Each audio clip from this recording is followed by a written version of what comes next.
Bonsoir et bienvenue dans l'édition locale de France 3 Metz du mardi 16 juin. Une agence de reconversion destinée aux militaires ouvrira en septembre. Objectif, faciliter le reclassement des personnels touchés par les restructurations. Qui sera l'entraîneur du FC Metz la saison prochaine? Yvon Pouliquin n'a toujours pas été confirmé dans ses fonctions, ce qui laisse la place à toutes les hypothèses. Enfin, vous découvrirez une comédie musicale particulière, L'âge du temps, une comédie musicale intergénérationnelle ou une formidable aventure humaine. Chaque année en France, près de 30 000 militaires retournent à la vie civile avant l'âge de 35 ans. Pour faciliter leur retour sur le marché de l'emploi, les soldats lorrains pourront compter dès le mois de septembre sur une nouvelle structure, l'agence de reconversion de la défense. Pour tout l'ensemble des militaires, qu'ils soient de l'armée de l'air, de la marine ou de l'armée de terre, il y aura un seul point et unique d'entrée. D'accord ? Donc ce sera par exemple pour la Lorraine, ce sera le pôle défense mobilité de Metz. Plutôt bien accueillis jusque-là dans la vie civile, les candidats à la reconversion sont aujourd'hui confrontés à la crise économique. En Lorraine, la plupart d'entre eux s'orientaient en fonction de leurs compétences dans le transport, la logistique ou l'industrie, mais la donne a changé. On est obligé de diriger les militaires vers d'autres formations pour les amener vers d'autres métiers qui sont plus porteurs, comme par exemple les métiers marchands dans le secteur du commerce, de la banque ou des assurances. Du coup, de nombreux militaires avouent attendre la sortie de crise pour quitter l'armée, car leur expérience ne les immunise pas contre le chômage. Le nombre d'anciens soldats aujourd'hui demandeurs d'emploi a augmenté de 20% depuis janvier. Yvon Pouliquin entraînera-t-il les Grenats la saison prochaine? Pour l'instant, c'est toujours le mystère. Du côté de la direction du club, personne pour s'exprimer. Voilà qui fait désordre à moins de 2 semaines de la reprise de l'entraînement. Un mutisme qui irrite de plus en plus certains supporters. Le souci aujourd'hui, c'est le manque de communication vraiment au niveau du club. Les supporters ont été là toute la saison passée, que les matchs soient gagnés ou non. Et on ne comprend pas vraiment l'attitude du club à ce niveau-là. Pourquoi ne pas communiquer? Pourquoi pas dire réellement les choses? Il n'y a rien à cacher, on est quand même en famille. Ou alors on n'y est plus, il faut le dire. Une famille très divisée sur le cas Pouliquin. Génération Grenat réclame sa tête. D'autres associations de supporters, au contraire, préfèrent calmer le jeu. À supposer que Yvon Pouliquin reparte, je dirais, pour une nouvelle saison et qu'il ait des résultats, je dirais, au cours des 5-10 premiers matchs, qui soient relativement satisfaisants, qu'on se retrouve dans le trio de tête. Finalement, est-ce que vous pensez que Génération Grenat va remettre en cause après le statut d'Yvon Pouliquin? Non. Je pense qu'il s'appelle Yvon Pouliquin, il s'appelle Durand ou il s'appelle Dupont. L'essentiel, c'est qu'on ait une équipe qui joue au football, qui attire des gens et qui nous fasse peut-être vivre des bons moments qu'on a connus il y a quelques années en arrière. Seule certitude pour le moment, l'effectif. Il se compose de 26 joueurs. Cool, parce que le public y vient pour être heureux. Et vous devez être heureuse d'être sur scène. À quelques minutes de la représentation en coulisses, on se détend comme on peut. Tous les moyens sont bons pour évacuer ce que les comédiens appellent le stress. Celui qui dit qu'il n'y en a pas du tout de stress, pour moi c'est un menteur. Car dans quelques instants, tout ce petit monde va prendre place sur scène. Une vingtaine de comédiens amateurs embarqués dans un projet de comédie musicale pas comme les autres. Ici, la plus jeune des comédiennes, Gladys, a 8 ans. La plus âgée, Marguerite, 90 ans. J'aime bien à l'occasion, à la maison de retraite, eh bien, je participe à des petits sketchs comme ça. Alors, pour une fois, aller au dehors, ça me fait plaisir. T'as appris à chanter aussi? Oui. Et alors, tu chantes mieux maintenant? Oui. T'es fière de toi? Oui. D'accord, je te souhaite bonne chance, Gladys. Merci. Et sur scène, voilà le résultat de plusieurs mois de travail. L'âge du temps, plus qu'un spectacle, une expérience unique pour tous ces amateurs. Les gens ont pris beaucoup plus confiance en eux et puis le fait de cette rencontre-là, ils se sont éclatés, simplement éclatés. Se rencontrer tous les mercredis aux répétitions, c'était une véritable récré.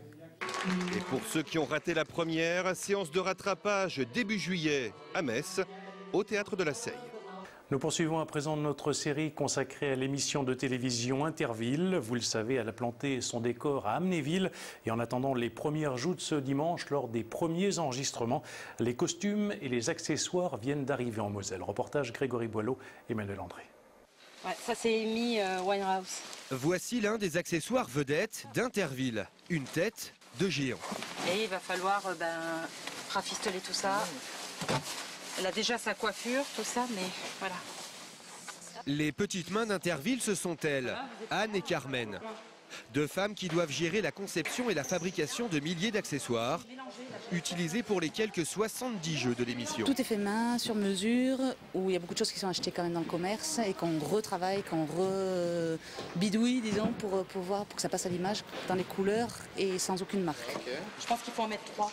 Ce qui est intéressant, c'est la fabrication en fait. Et une certaine liberté aussi de fabrication. C'est-à-dire qu'on me demande un objet et je fabrique quoi. J'ai libre cours. De la fabrication maison. Même schéma pour les costumes, eux aussi indissociables de l'histoire d'Interville. Certains sont récupérés des années précédentes, d'autres sont flambant neufs. La difficulté aussi, c'est les tailles différentes des candidats. Donc on joue beaucoup avec les élastiques, les bandes agrippantes, voilà. Des centaines de costumes qui vont souffrir les soirs d'émission. Entre la boue et les vachettes, il y aura toujours quelques retouches à faire. Dans un instant, des idées de sortie, puis la météo locale. Très bonne soirée, rendez-vous demain à 18h35.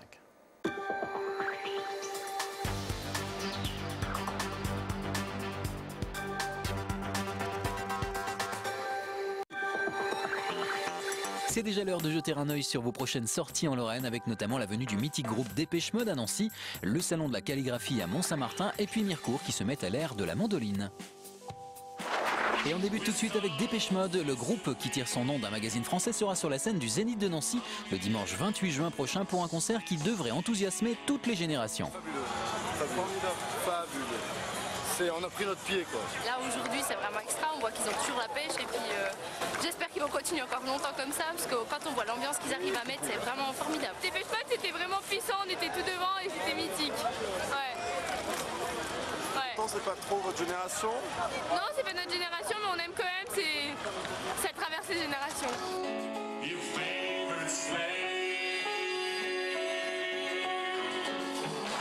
C'est déjà la 3e édition d'un événement original qui se tient actuellement à Mont-Saint-Martin, le salon de la calligraphie, des moments d'échange et de découverte à vivre jusqu'à demain à Mont-Saint-Martin. Il y a beaucoup de plaisir à travailler avec les enfants et les enfants ils sont innocents, ils ne connaissent pas beaucoup d'écriture, surtout la calligraphie chinoise.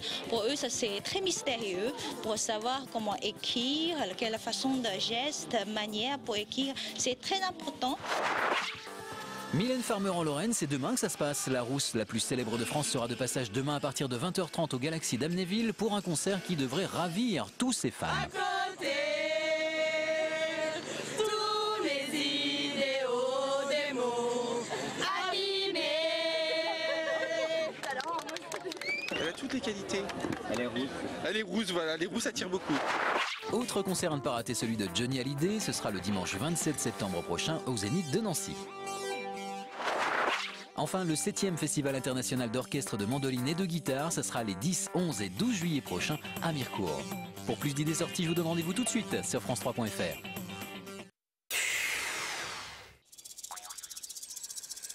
France 3, avec le Zoo d'Amnéville, vous présente la météo.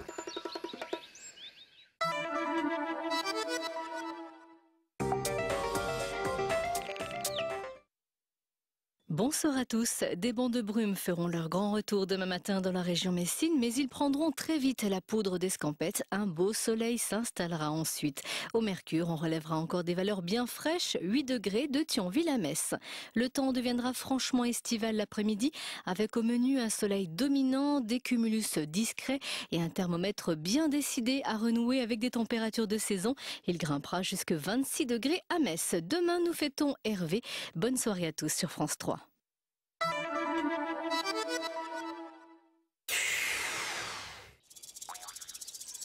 France 3, avec le Zoo d'Amnéville, vous a présenté la météo.